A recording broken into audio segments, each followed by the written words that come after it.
Guys, Bharat समेत दुनिया की हर एक खुफिया एजेंसी को दुनिया भर में कब, कहां और क्या हो रहा है इसकी जानकारी होती है, लेकिन दुनिया के इस रहस्यमय संगठन इल्यूमिनाटी की जानकारी किसी के पास भी नहीं है।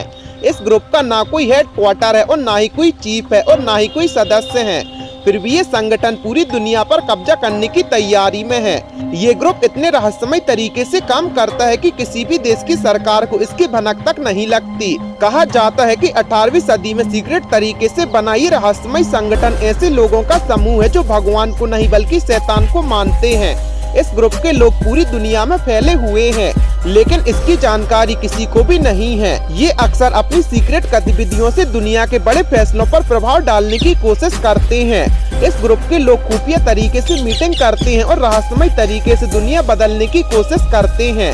लेकिन ये सवाल है कि आखिर ये संगठन इतना सीक्रेटली काम कैसे करता है, जिसका सबूत मिल पाना भी असंभव है। गाइस, जर्मन फिलोसोफर एडम बोसॉफ्ट ने 1 मई 1776 को जर्मन के बेवेरिया सिटी में इल्यूमिनाटी ग्रुप की शुरुआत की थी। एडम जर्मन की यूनिवर्सिटी ऑफ गेटेगन में कैनन लॉ और प्रैक्टिकल फिलोसफी के प्रोफेसर थे।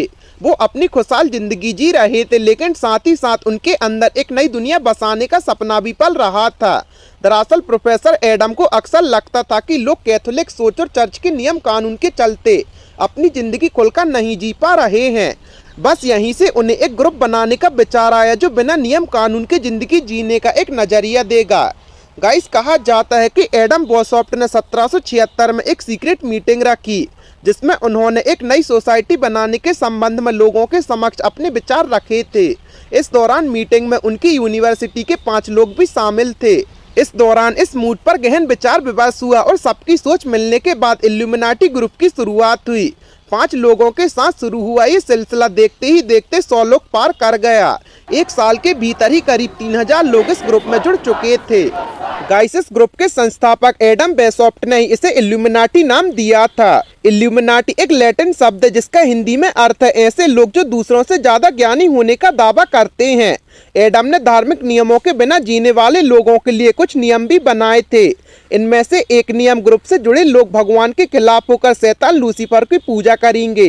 इस ग्रुप को कोई ऑफिशियल लोगो तो नहीं है, लेकिन ग्रुप के लोग एक आंख को अपना चिन्ह मानते हैं। इस आंख को एक त्रिकोण में रखकर ग्रुप का लोगो बनाया गया है। हालांकि सीक्रेट सोसाइटी होने के कारण कभी भी इस पर आधिकारिक मोहर नहीं लग सकी।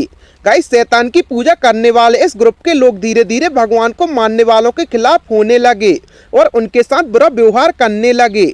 इस दौरान इस ग्रुप के लोग काला जादू का सहारा भी लेने लगे थे। शैतान को खुश करने के लिए ये लोग इंसान की बलि देते थे और आत्माओं को गिरवी रखते थे।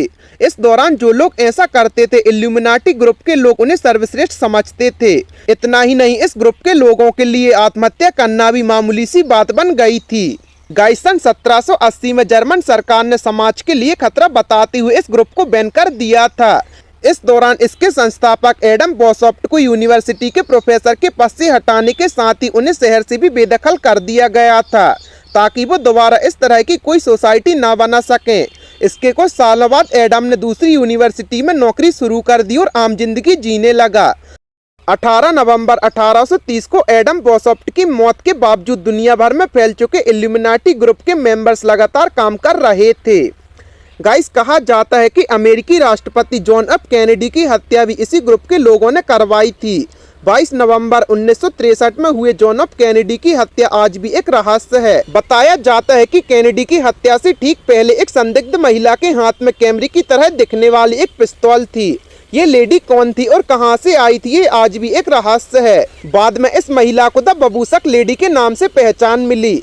समय समय पर ये ग्रुप इतने रहस्यमय तरीके से काम करता रहा कि कभी किसी को इसके खिलाफ को सबूत नहीं मिल सके। इसके अलावा फ्रांस की क्रांति में भी इल्यूमिनाटी ग्रुप का ही हाथ बताया जाता है। गाइस, आज भी इल्यूमिनाटी ग्रुप से जुड़े लोग रहस्यमय जिंदगी जीते हैं। अमेरिकन सिंगर कैटी पेरी पर भी इस ग्रुप से जुड़े होने के आरोप लगे हैं। कैटी अपने कई म्यूजिकल एल्बम और अवार्ड नाइट परफॉर्मेंस में इल्यूमिनाटी से जुड़े चिन्ह को प्रदर्शित कर चुके हैं। इसके अलावा जस्टिन बीबर जैसे सिंगर पर भी इस ग्रुप से जुड़े होने का शक है। गाइस, आपको इल्यूमिनाटी ग्रुप के बारे में जानकर कैसा लगा, हमें कमेंट सेक्शन में जरूर बताएं और ऐसी ही अमेजिंग फैक्ट्स के लिए अपने चैनल को सब्सक्राइब करें।